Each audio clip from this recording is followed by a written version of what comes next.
noches a todos. En nombre del Centro Quirúrgico de la Belleza les damos la bienvenida a una nueva edición de la Tertulia Académica. Este es un espacio de encuentro donde médicos, cirujanos plásticos, residentes y público interesado comparten conocimiento y experiencias con el fin de fortalecer lazos y mejorar las prácticas en esta materia. Para el CQB es un placer tenerlos aquí en el Salón José Oriol Vázquez y ofrecerles este refrigerio de nuestro restaurante Calima Gourmet. El refrigerio viene acompañado de una recomendación nutricional que realizó la doctora Marta Cifuentes, nutricionista del CQB. Les recordamos también que en nuestro canal de YouTube pueden encontrar los videos de las ediciones anteriores de la tertulia académica. Además, en nuestra página de internet cqbelleza.com podrán encontrar las ediciones anteriores de nuestro periódico de la tertulia académica. A continuación, el orden del día.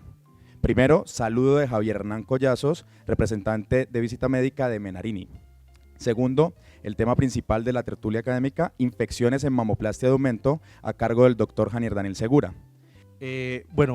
Buenas noches para todos. Quisiera agradecer al doctor Arias, a la doctora Elizabeth, a ustedes colegas por invitarme a compartir con ustedes un rato de conocimientos. Yo sé que esta hora es difícil para todos, trataré de no extenderme mucho.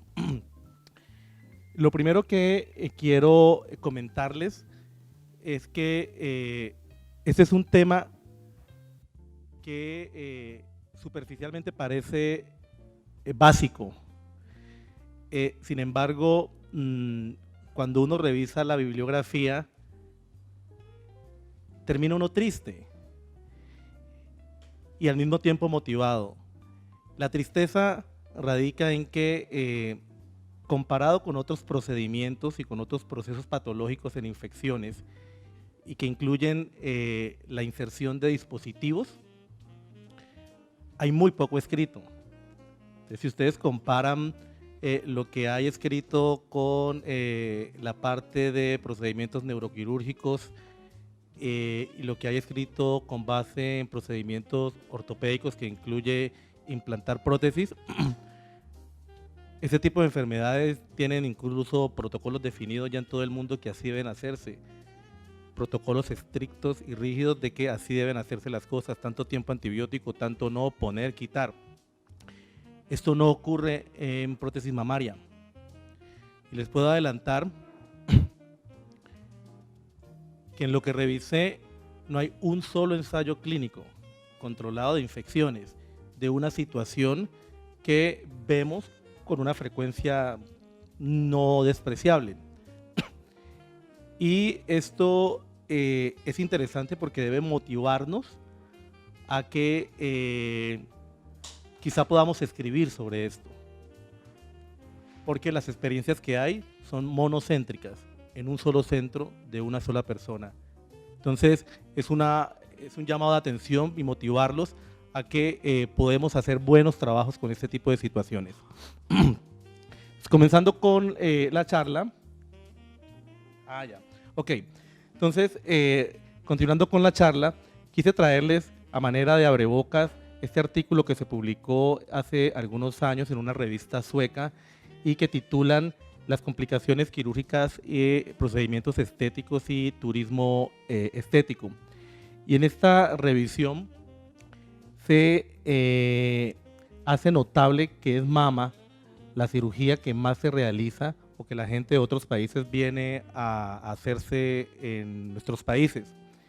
Y felicidades a todos porque yo no lo sabía, pero al menos en esta publicación Colombia es el segundo país de turismo estético después de Brasil. Y si ustedes ven a este lado, dentro de todas las complicaciones que ocurren en estos procedimientos estéticos, las infecciones cuentan con una gran proporción de ellos. El 25% de estos procedimientos tienen algún proceso infeccioso, y si a esto ustedes le suman otro tipo de situaciones que a veces terminan en procesos infecciosos, como son los hematomas y las contracturas capsulares, finalmente tenemos un resultado que más o menos es el 35 o el 40%. Entonces, más o menos esa es la proporción de complicaciones infecciosas que pueden ocurrir en este tipo de procedimientos. Esos son algunos datos epidemiológicos que quise traer Y en los procedimientos estéticos, en realidad la tasa de infección va dentro de lo normal de todos los procedimientos limpios. Por ejemplo, las cirugías de prótesis articular, las tasas de infecciones no pasan del 1%, y esas son las más o menos las tasas globales de infección en prótesis mamarias limpias. No estamos incluyendo las prótesis post mastectomía por cáncer, porque ese tipo de procesos son distintos y las tasas de infección son incluso cercanas al 35% después del procedimiento. Y de esto quería resaltar simplemente esta situación. Estas mujeres que vienen a operarse a nuestras instituciones tienen unas expectativas gigantescas con respecto a resultados, y este impacto psicológico en los estudios ha sido medido y es bastante importante en este tipo de población. Sería importante tener presente entonces este concepto a la hora de presentarse ese tipo de infecciones en las pacientes, ya que la ayuda psicoemocional es bastante adecuada para estas personas, para que lo tengan presente en su práctica diaria. Bueno, y ahora entrando en materia, la parte patogénica y la parte de la microbiología. Estos, mis queridos doctores, ustedes ya lo conocen, todos los conocemos. Son los gérmenes que en todos los estudios y en la práctica clínica, incluso en la flora microbiológica del Centro Quirúrgico de la Belleza, es lo que generalmente se aísla como germen patógeno cuando ocurren este tipo de infecciones. El aislamiento de estos gérmenes va a depender mucho de los tiempos quirúrgicos, pero para que lo lleven a casa, generalmente cuando hay infecciones tempranas, esas infecciones se generan por bacterias que tienen una alta capacidad de ser virulentas, son muy virulentas. En ese mismo orden de ideas, siempre Staphylococcus aureus es el germen predominante y siempre lo van a encontrar como el principal germen asociado a infecciones en mamas. También en algunas series aparecen los bacilos gramnegativos con menor proporción, pero es porque son altamente patógenos, son virulentos, no necesitan huéspedes inmunocomprometidos para afectar a la persona. Y posteriormente tenemos otro tipo de gérmenes que son menos virulentos, pero esa falta de virulencia la compensan con capacidad de adhesión. Y en este mismo orden de ideas, Staphylococcus coagulasa negativos o el epidermidis que ustedes han visto en esos cultivos a veces, es el germen más importante. Él se pega a lo que sea, y cuando el estafilo se pega, hace esto, el biofilm que ustedes ya han visto. Y una vez producido el biofilm, la posibilidad de cura disminuye dramáticamente, ya que los antibióticos que tenemos, desafortunadamente muchos de ellos actúan sobre pared bacteriana. Y si ustedes revisan biofilm, dentro del biofilm existen bacterias que son metabólicamente diferentes a las bacterias que están en otra parte. Su metabolismo es más lento y por eso los antibióticos que actúan sobre pared celular, sobre crecimiento bacteriano, no funcionan. Por eso, desde hace mucho tiempo, la premisa de infecciones asociadas a biofilm es igual a retiro, porque los antibióticos no curan la infección, en teoría. Y aparecen otras bacterias, particularmente que para ustedes es Propionobacterium acnes. Hoy la nomenclatura, la taxonomía, el nombre real es Cutibacterium acnes, es el del acné. Y si ustedes ven, tienen unas características en común todos, que todos hacen parte de la flora normal de la piel. De esta manera, la piel o el lecho donde ustedes trabajan se convierte en el enemigo principal en los procedimientos que ustedes realizan.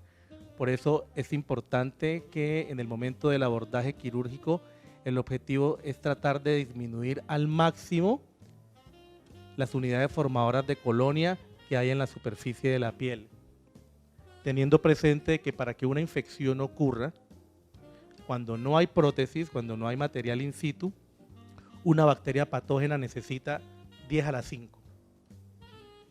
Pero cuando hay una prótesis, necesita 10 a la 1. Por eso, cuando estén ustedes y en general todas las especialidades que tengan que ver con materiales in situ, la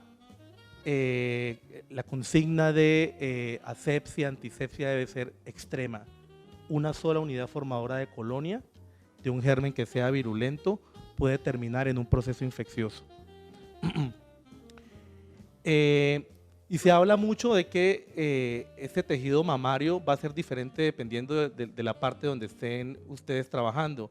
Generalmente los antisépticos pueden eliminar la mayoría de las bacterias que están en la superficie mamaria, pero nada podemos hacer con el pezón y dentro del pezón. Creo que todos ustedes saben que todos esos procedimientos que se hacen a través del pezón tienden a tener más riesgo de infección, y sistemáticamente en los estudios de los que se publican con respecto a infección aparece como factor de riesgo de infección procedimientos a través del pezón.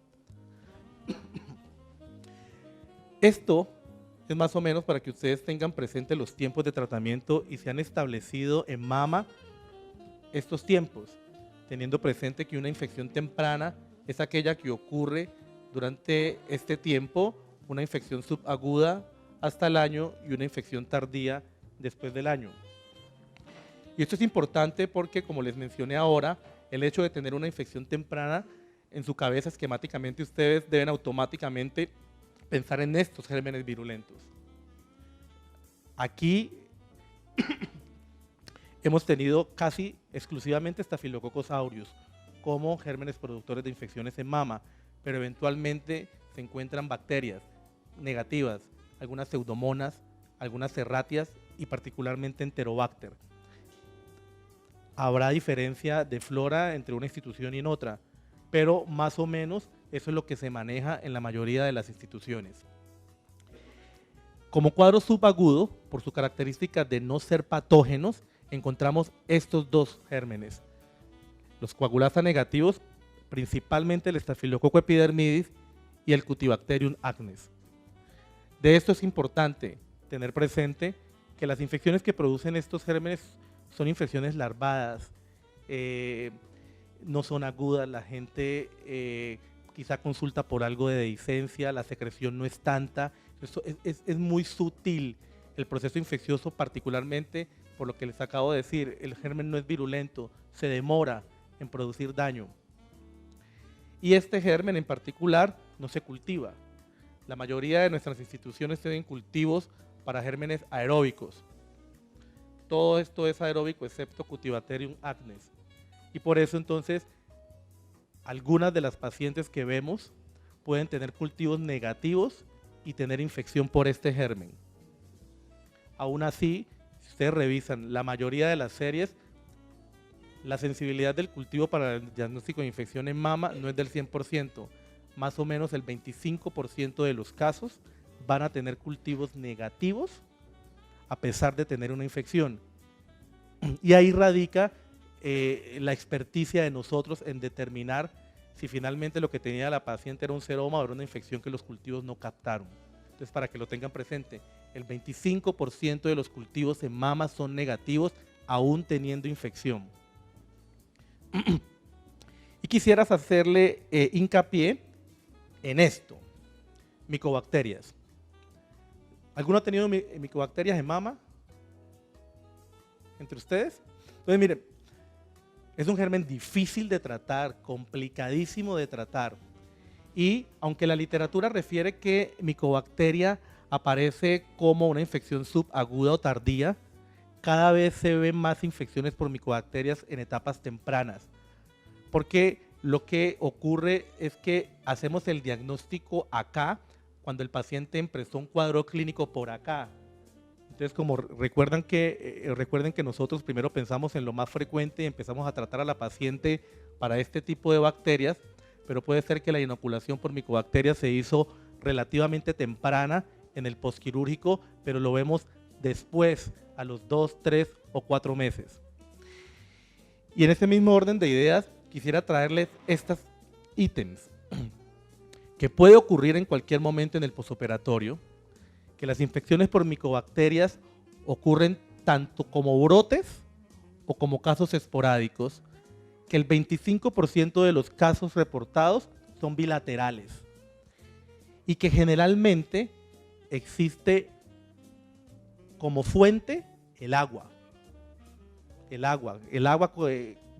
hay reportes de los antisépticos que se utilizan porque la micobacteria puede sobrevivir sobre algunos de los antisépticos yodados que utilizan para pintar, sobre los grifos, sobre las soluciones salinas, y estas que ustedes ven allí son las micobacterias que frecuentemente se han aislado en este tipo de pacientes, particularmente Fortuitum, que es una micobacteria acuífera, y Chelonae, que Colombia es pionera en Chelonae. Si no han revisado, Colombia es de los pocos países que tiene los reportes de casos más altos de infección por Chelonae en las mujeres que mesoterapia, que hacen mesoterapia. ¿Y cuál es el problema de este tipo de bacterias? Que son bacterias difíciles de tratar. Los pacientes necesitan 3 meses, 6 meses, 1 año de tratamiento. Y el problema es que cada nombre necesita un antibiótico diferente. Por eso, uno necesita tener un cultivo y hacer pruebas de susceptibilidad a antituberculosos. No es como tuberculosis, a antibióticos. Y esos estudios se demoran 2, 3, 4 meses y en Cali no los hacemos, todo se va a Medellín. Entonces, es bastante complicado tener este tipo de infecciones. Bueno, volviendo al tema entonces, existen unos factores de riesgo que han sido desde hace mucho tiempo ya han estado definidos y que son los mismos para mama que para otro tipo de procedimientos. Aquí hay una mezcla de factores de riesgo para cirugía estética y cirugía reconstructiva en mama. Yo aquí quería solamente hacerle énfasis en las cositas que están en verde, abajo. La formación de seroma, la formación de un hematoma, está directamente relacionado con la posibilidad de que esa persona haga infección después. Y son cosas que quizá dependan directamente de la habilidad de ustedes en el manejo quirúrgico y posquirúrgico. Aparece este ítem que es fibrosis capsular, que ya vamos a ver, y que me parece importante porque hoy con lo que tenemos de evidencia no sabemos qué pasa con fibrosis capsular e infección. Y ya les voy a mostrar por qué. De manera tal que como factores de riesgo, quizás las conductas más importantes para determinar el riesgo de infección van a ser lo que siempre hemos comentado, asepsia y profilaxis. Con respecto a fibrosis capsular e infección, no está claro qué es lo que sucede porque no sabemos si es el principio o el final. No sabemos si es el principio o el final porque las series, y estas son de las series, 2 de las series más grandes, una incluso en la clínica Mayo, lo que hacen es que encuentran en pacientes que han tenido fibrosis o contracturas capsulares, hacen cultivos y encuentran estafilococo epidermidis. Y entonces no sabemos si es que el estafilococo epidermidis infectó subclínicamente a la paciente y formó fibrosis, o la paciente tuvo una fibrosis y contractura y se colonizó y no está infectada. Han hecho unos estudios hace algunos años en murinos, donde no sé cómo les ponen unas prótesis en las mamas y les inyectan estafilococo epidermidis y hacen contractura. Entonces, hoy por hoy, no sabemos cuál es el significado real de tener una fibrosis capsular y si realmente está relacionado con un proceso infeccioso, pero ténganlo ustedes presente en su práctica diaria porque quizá algunas de esas contracturas están infectadas.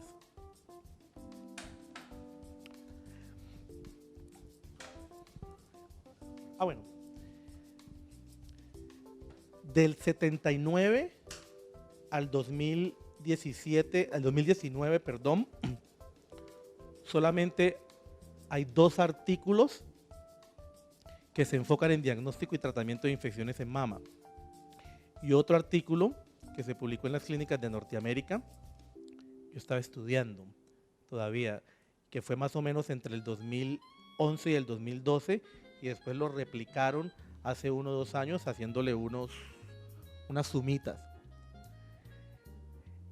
Esto es un artículo que me pareció interesante traerles y que se publicó en un journal de cirugía estética, en donde el autor lo que da es unas recomendaciones sobre el enfoque diagnóstico en el caso de que se presenten este tipo de enfermedades. Es interesante porque el autor plantea entonces que ante síntomas que sugieran una enfermedad infecciosa en mama, determinen la gravedad de la enfermedad y definitivamente si la paciente está en un estado grave de enfermedad que incluye choque, a eso no hay que pensarle nada. Esas prótesis tienen que ir para afuera, antibiótico y darle duro. En caso de que la paciente no tenga este tipo de situaciones, podemos ser más contemplativos y estudiar a la paciente de forma más pausada, y recomienda realizar una ecografía básicamente para determinar si hay una colección periprotésica. Y en caso de que no haya una colección periprotésica, entonces tratar como si fuese una celulitis y dependiendo de la severidad de la infección, si es leve a moderada, tratar de utilizar antibióticos orales y si es de moderada a severa, tratar de utilizar antibióticos parenterales. Por otro lado, si en la ecografía se encuentra una colección, el autor recomienda estudio del líquido dirigido y el autor es muy sabio porque entenderán ustedes que a veces las secreciones externas solamente reflejan la colonización de la piel. En ocasiones encontramos que la flora es distinta en la piel con respecto a la punción aséptica que se hace de la colección.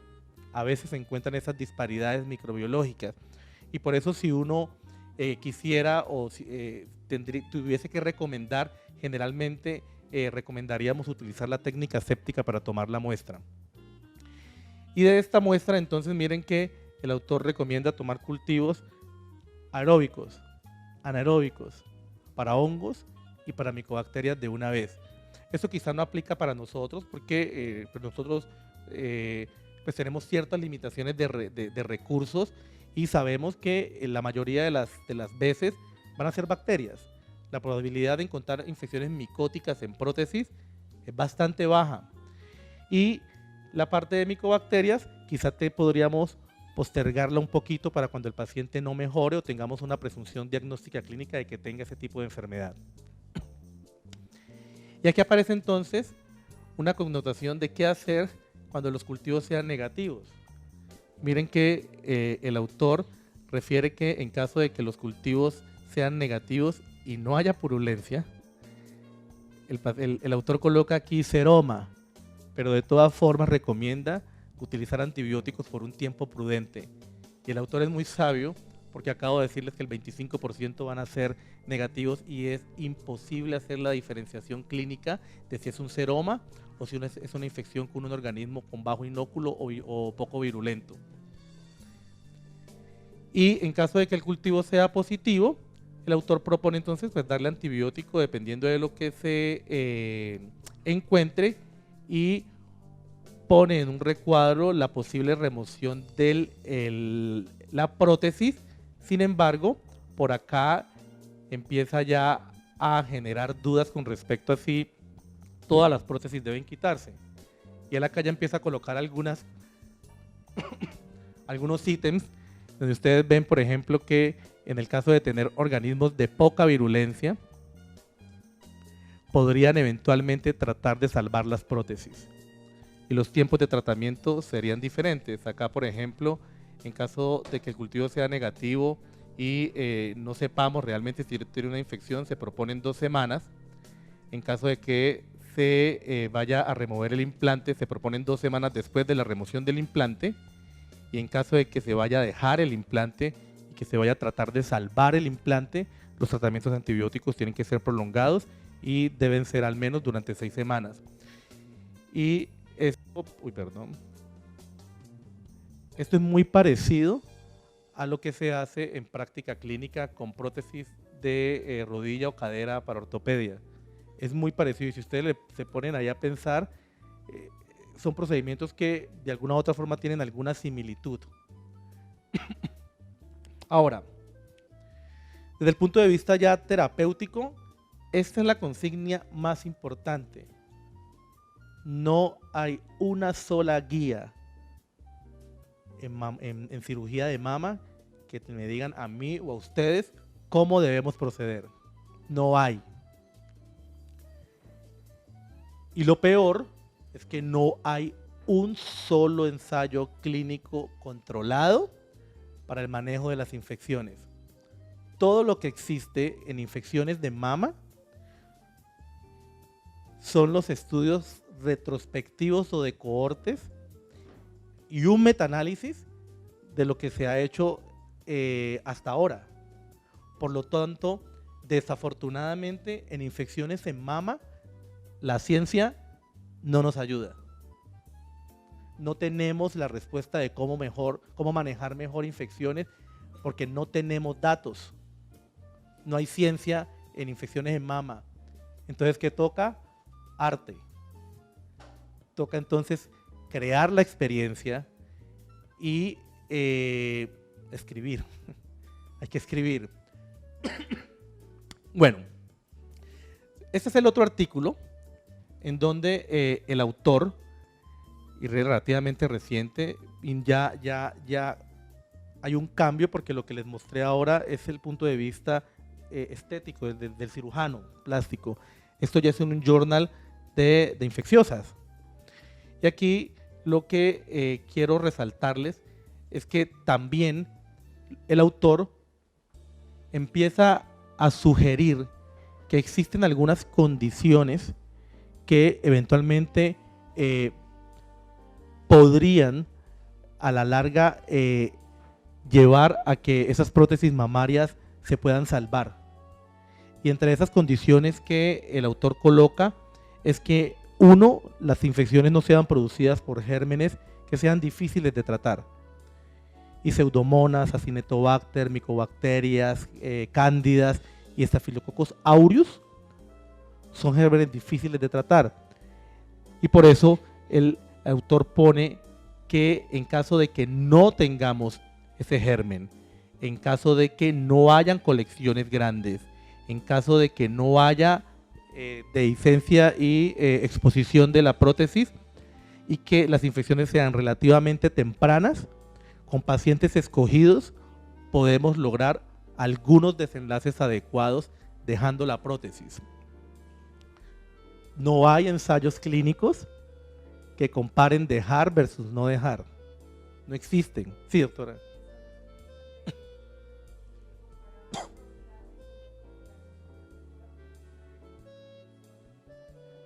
Sí, sí hay. De eso sí hay. Y los ensayos son positivos a que necesitan profilaxis. Bueno, entonces, ¿cuál es el antibiótico que debo utilizar? Esto es arte.